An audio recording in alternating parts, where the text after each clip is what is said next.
গোচরণ করত। কিন্তু একদিন কি হয়েছে, মহর্ষি ভৃগু এসেছে। শ্রীমদ্ ভগবদ গীতায় উল্লেখিত রয়েছে না, মহর্ষিণাং ভৃগুরাহং গিরামশ্লোকমক্ষরম যজ্ঞানাং যাপয়জ্ঞহস্মি স্থাবরানাং হিমালয়ঃ। মহর্ষিদের মধ্যে আমি হচ্ছে ভৃগু, এবং সমস্ত শব্দের মধ্যে আমি হচ্ছি ওঙ্কার অর্থাৎ প্রণব, এবং যজ্ঞের মধ্যে আমি হচ্ছি জপ যজ্ঞ, আর সকল স্থাবর সম্পত্তি যা কিছু আছে তার মধ্যে আমি হচ্ছি হিমালয়।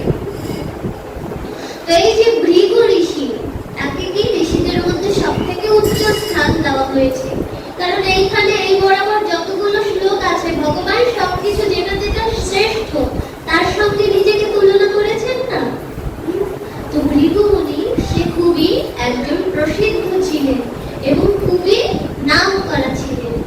দেখুন সে কি করেছে, সে এসেছে কৃষ্ণের সেই গুরু গৃহে ভিক্ষা চাইতে। এসে গুরু মাতার কাছে গিয়ে বলছে কি ভিক্ষাম দেহি, আমাকে ভিক্ষা দাও।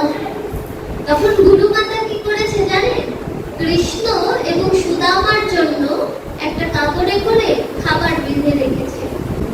ওই যে খুদ যেটাকে বলে ওটা বেঁধে রেখেছে, গোচরণে ওরা যাবে আর ওটা খাবে, তাই জন্য। তো ভৃগু মুনি যখন আসলেন তখন সেই গুরুমা বলল কি, আমার কাছে তো অন্ন নেই, আজকে আমি দিতে পারবো না, আপনি আগামী কালকে আসুন, আমি ব্যবস্থা করে রাখবো। মহর্ষি বললেন ঠিক আছে। কিন্তু গৃহ থেকে বাইরে বের হয়ে তার কি যেন একটা মনে হলো, ভাবলো একটু দেখি তো আসলে এই গৃহে কিছু আছে নাকি নেই। এমন অবস্থায় সে যেখানে দাঁড়িয়ে ছিল, মানে ভৃগু মুনি যেখানে দাঁড়িয়ে ছিল, ওখানেই পাশে সুদামা কি করছিল, পুষ্প চয়ন করছিল, পুজোর জন্য ফুল তুলছিল। তখন মহর্ষি কি করলেন, চোখ বন্ধ করে দেখলেন কি ওই যে টুকলিতে বাঁধা খুদ রয়েছে কৃষ্ণের এবং সুদামার জন্য। বলছে ঘরে অন্ন থাকতেও একজন মহর্ষিকে অন্ন দিল না, এত বড় সাহস। তখন সে কি করলো, এরা হচ্ছে কারা, ঋষিগণের রাগ হয়ে যায় একদম ক্ষণিকের মধ্যে, আবার তুষ্ট হয়ে যায় ক্ষণিকের মধ্যে। তো সে কি করলো, কমণ্ডল থেকে হাতে জল নিল এবং জল নিয়ে অভিশাপ দিল। অভিশাপ দিল কি, এই অন্ন যে গ্রহণ করবে তার জীবন থেকে লক্ষ্মী চলে যাবে। এটা শুনে নিল কে, সুদামা। তো সুদামা ছুটে এসেছে, এসে কাউকে বলে, কারণ ও জানে আমি যদি বলে দিই তাহলে কৃষ্ণই এই অন্ন গ্রহণ করে নেবে, আর কৃষ্ণ যদি লক্ষ্মী ছাড়া হয়ে যায় তাহলে সংসারের ভারসাম্য থাকে। এরা হচ্ছে আসল বন্ধু। আর আমরা কারা, আমরা ওগুলো কারণ বন্ধু হতে পেরেছি। আমাদের চিন্তা সবসময় স্বার্থের চিন্তা, আমরা কি করে অন্যকে ঠকিয়ে খাবো আমাদের সেই চিন্তা। যদি সময় পাই তাহলে এই বন্ধুর, দুষ্ট বন্ধুর কাহিনী বলবো, আর সময় না পেলে তো কিছু করার নেই। দেখুন এখানে কি হচ্ছে, সুদামা চলে এসেছে, এসে তার গুরু মাকে বলছে, গুরুমা আজকে খাবারটা আমার কাছে দাও, আজকে আর কৃষ্ণের দিতে হবে। বলছে ঠিক আছে নিয়ে যাও। তখন নিয়ে গেল, গোচরণে গেছে, বিকেল হয়ে গেছে। তখন কি হচ্ছে, আজকে গোচরণে অনেক কাজ ছিল, এ কারণে খাওয়ার সময় পায়নি। এখন বিকেলে কি হয়েছে, খুব মেঘ করে এসেছে, একদম বৃষ্টি হবে, ঝড় হবে। এমন অবস্থায় কি করেছে, ওরা দুজন গাছের গোড়ায় গেছে। কৃষ্ণ ছুটে একটা গাছের নিচে গেছে, আর বৃষ্টি নেমেছে, আর সুদামা ছুটে আর একটা গাছের ডালে উঠে গেল। কৃষ্ণ ডাকছে যে খিদে পেয়েছে, এখন খাবারটা নিয়ে এসো, আমরা একসঙ্গে খাই, এখন তো বৃষ্টি পড়ছে, এখন খেতে পারি। সুদামা আসছে, সুদামা কি করছে, ওই সকল অন্নগুলো একা খাওয়া শুরু করে, কারণ ও তো জানে এটা খেলে লক্ষ্মী চলে যাবে, এটা কৃষ্ণকে কিছুতেই দেওয়া যাবে না। সে কি করলো, গাছের ডালে বসে করছে, কখনো গ্রহণ করছে আর কাঁদছে। আর বৃষ্টির জল এবং সুদামার চোখের জল একাকার হয়ে যাচ্ছে। আর আমরা যদি কোনোদিন শুনতাম ওই খাবার খেলে আমাদের জীবন থেকে লক্ষ্মী চলে যাবে, আমরা কি করতাম? যার সঙ্গে সব থেকে বেশি শত্রুতা ওকে নিমন্ত্রণ করতাম, বলতাম ভাই আয় আজকে মিলমিশ করে নি। হ্যাঁ, আর কোনো শত্রুতা নেই তোর সঙ্গে আমার। ওদিন দেখে ওকে ওই খাবারটাই খাইয়ে দিতাম যে যা আজকে তুই লক্ষ্মী ছাড়া হয়ে যা। সুদামা কি করলো? সবগুলো অন্ন খেয়ে ফেলল। এই কিন্তু ভগবানের কাছে সুদামার অন্নের ঋণ রয়ে গেল। আর কি করলো? সুদামার জীবন থেকে ওদিন থেকে লক্ষ্মী চিরতরে বিদায় নিল। পরবর্তীতে সারা জীবন দুঃখ কষ্ট পেয়ে একটা সময় কি করেছে? অক্ষয় তৃতীয়া তিথিতে সুদামা গেছে কোথায়? কৃষ্ণের কাছে। আর ওদিন হয়েছে কৃষ্ণ সুদামা মিলন। ওই দিন সুদামা তার সেই অন্নের মূল্য চুকিয়েছিল, যে অন্নটা কৃষ্ণর থেকেও ছিনিয়ে নিয়েছিল। দেখুন, যেখানে ভগবানের পরম সখা হয়েও তাকে একতলা অন্ন তার মূল্য চোকাতে হচ্ছে, তাহলে আমরা যে সারা জীবন মানুষকে ঠকাচ্ছি তার মূল্য কিভাবে আমাদের চোকাতে হবে? ওদিন ওর অন্নের ঋণ চুকিয়ে দিল এবং কি করলো? লক্ষ্মী এবং কৃষ্ণ, লক্ষ্মীকে রুক্মিণী, রুক্মিণী এবং শ্রীকৃষ্ণ এরা দুজন যখন তাকে কৃপা করলো, সঙ্গে সঙ্গে সুদামা আবার সেই বৈভবশালী হয়ে গেল। বলো ভক্তবৎসল ভগবান কি।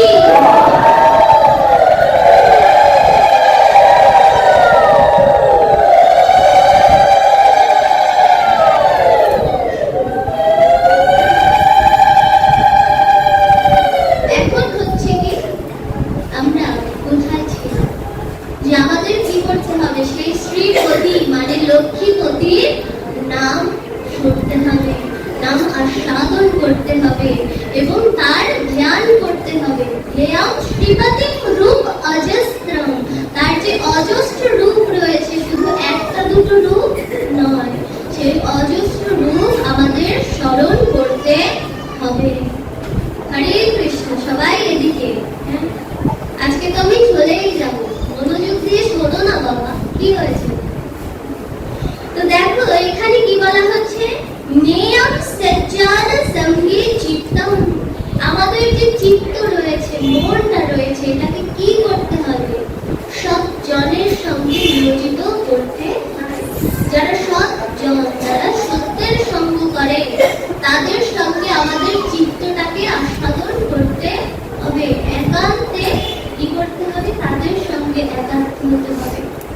কারণ কি বলা হচ্ছে? কি আমরা যেখানে মানুষ দেখি সেখানে কিন্তু আমাদের ভগবান থাকতেই পারে। এই কারণে বলা হচ্ছে কি, যাহার বদর দেখা মাত্র মনে জাগে আনন্দ, জড়িয়ে ধরবে বুকের মাঝে সেই তোমার প্রাণ গোবিন্দ। তোমার মুখে যা মিঠা লাগে খেতে দাও গোবিন্দ ভোগে, মুখে যা মিঠা লাগে খেতে দাও গোবিন্দ ভোগে, বসে থাকো অনুরাগে নিশ্চয়ই দেখা পাবে। জানো না রে ও প্রাণ, কিসে কৃষ্ণ ভজন হবে, জানো না রে ও প্রাণ। হে ভ্রান্ত মন, তুমি জানো না কিসে কৃষ্ণ ভজন হবে। তাই জন্য যাকে দেখে তোমার মনে আনন্দ জেগে উঠছে, আনন্দ কিন্তু সবাইকে দেখলে হয় না। কাউকে দেখলে বিরক্ত লাগে, কাউকে দেখলে অসহায় লাগে, কাউকে দেখলে কষ্ট লাগে, কিন্তু আনন্দ খুব কম মানুষকে দেখলে লাগে। যে তোমার মনে আনন্দের সৃষ্টি করতে পারে, ওকে তুমি আলিঙ্গন করো, ওকে তুমি জড়িয়ে ধরো, ওকে তুমি যেতে দিও না। কারণ কি? কারণ হতে পারে সে তোমার গোবিন্দ, তোমাকে আনন্দ প্রদান করতে এসেছে। বলা হচ্ছে কি, তোমার মুখে যাহা মিঠা লাগে। আমাদের মুখে কি মিঠা লাগে? আমাদের তো মিঠা লাগে চাইনিজ, জাপানিজ, থাই, যেটা রেস্টুরেন্টে পাওয়া যায় ওটা, তাই না? এখন ওগুলো তো আর গোবিন্দ ভোগে লাগে না। তোমার যেটা খেতে ভালো লাগছে, যদি সেটা শুদ্ধ সাত্ত্বিক হয়, সেটা তুমি অবশ্যই গোবিন্দের ভোগে দাও। তোমার আজকে মিষ্টি খেতে ইচ্ছা করছে, তুমি মনে করো আমার অন্তর্যামী আজকে আমাকে সাড়া দিয়েছে, আমার গোপাল আজকে আমাকে সাড়া দিয়েছে, আজকে আমি একটু গোপালকে নিবেদন করে মিষ্টিটা গ্রহণ করি। তোমার মুখে যাহা মিঠা লাগে খেতে দাও গোবিন্দ ভোগে। বসে থাকো অনুরাগে, শুধু খেতে দিলে হবে না। আমরা কি খেতে দিই ভগবানকে? চিনি খেতে দিই, তাই না? চিনি দিই, বাতাসা দিই। আর ওগুলো কে খায়? গোবিন্দ খায়। ওগুলো এসে পিঁপড়া খায়। বরিশালী ভাষায় একটা পিঁপড়া আছে যাকে বলা হয় উল্লা পিঁপড়া। হ্যাঁ, এ কারণে বলা হয় যে হিন্দুদের প্রসাদ খেয়ে যায় গোল্লায়, আর হিন্দুরা ধীরে ধীরে যায় গোল্লায়। আমরা ধীরে ধীরে উচ্ছন্নে চলে যাচ্ছি। আমাদের কি করতে হবে? আমাদের একটু ভগবত পথে আসতে হবে। আমরা যে কোনো জায়গায় মাঠে গেলে দেখি কি অধিকাংশ হচ্ছে বৃদ্ধ, আধা জীবন তাদের শেষ, তারা আসছে পাঠ শুনতে। অথচ যারা শিশু রয়েছে, যারা কিশোর কিশোরী রয়েছে, তারা আসছে না, তারা কোচিং এর পড়া রেডি করতে ব্যস্ত। যখন ওপারে যাবে তখন ওই যে তুমি সার্টিফিকেট লাভ করেছো, ইন্টারে এ প্লাস পেয়েছো, এসএসসি তে গোল্ডেন এ প্লাস পেয়েছো, মেডিকেলে ঢাকা বিশ্ববিদ্যালয় মানে কোথায় চান্স পেয়েছো, তাতে কোনো কিছু হবে না। ওই সার্টিফিকেট দেখে তোমাকে ওখানে নেওয়া হবে না, এইখানের সার্টিফিকেট দেখা হবে। আমাদের কি করতে হবে? আমরা ভাবছি কি, এই যে দেখুন এখানে যে ফুল রয়েছে, হ্যাঁ, এই ফুলগুলো আজকে তুলে রাখা হয়েছে। এই ফুলটা আমরা আগামীকালকে ভগবানের ভোগে বা ভগবানকে অর্পণ করতে পারবো? কারণ কি, ফুলটা বাঁচি হয়ে গেছে। এটা যখন সতেজ থাকে, কেবল গাছ থেকে তুলে আনা হয়েছে, মাত্র ফুটেছে, এই ফুলটা কিন্তু ভগবানের প্রসাদে লাগে, ভগবানের সেবায় লাগে। তেমনি আমাদের জীবনটা যখন শুরু হয়েছে, আমরা যখন এখনো ইয়াং আছি, আমরা এখনো ছোট আছি, তার মানে কি আমরা সেই প্রস্ফুটিত ফুলের মতো। এখনই আমাদের এই জীবন রূপী পুষ্পটাকে ভগবানের চরণে অর্পণ করে দিতে হবে। না হলে এই যে বৃদ্ধ বয়সে এসে বসছি, এই বৃদ্ধ পুষ্প, এই যে বাসি পুষ্প, এগুলো ভগবানের সেবায় লাগে না। তাই জন্য অল্প বয়সে ভজে কৃষ্ণ, তবে কৃষ্ণ আসে। মধ্য বয়সে ভজে কৃষ্ণ, আসে কি না আসে। আর বৃদ্ধ বয়সে ভজে কৃষ্ণ, সে কেবল জমেরই তরসে। বৃদ্ধ বয়সে মানুষ ভগবান ভজে কেন? শুধুমাত্র জমকে ভয় পায়, সেই জন্য জম যাতনা থেকে মুক্ত হওয়ার জন্য। কিন্তু ভগবানকে জানে না কোনটা স্বার্থের ডাক আর কোনটা আমাদের আত্মার ডাক, সেটা তো ভগবান ঠিকই জানে, কিন্তু আমরা বুঝতে পারি না। আমরা নিজেদেরকে বড্ড চালাক মনে করি। আজকে ভাবছো তুমি বৃদ্ধ বয়সে গিয়ে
পালাবার পথ নেই, জম আছে ইচ্ছে। সেটা আমাদের বুঝে শুনে সামনে এগোতে হবে। আমরা যত চাই করি না কেন, জম যাতনার কথাও আমাদের মাথায় রাখতে হবে। আমরা সেটা মাথায় রাখছি না। এই কারণেই আমরা এতটা পাপ করতে পারছি। কারণ কি, আমরা তো গ্রন্থ পড়ি না। গ্রন্থ পড়লেই তো আমরা নরকের ব্যাপারে জানতে পারবো, সেই নরক যাতনা সম্পর্কে জানতে পারবো। গ্রন্থ তো পড়ছি না, তাই জানতেও পারছি না, তাই ইচ্ছা মতো পাপ করে যাচ্ছি। ভাগবতের আসরে আসছি, এখানেও নরকের অতটা কথা বলা হয় না, বলা হয় শুধু ভক্তির কথা, মুক্তির কথা। ওই নরক যাতনা সম্পর্কে তো জানি না। এ কারণে আমাদের পাপও আমরা ছাড়তে পারছি না। এরপরে কি বলা হচ্ছে, দেয়া দিনজা নায়চ বিত্তম। তোমার যে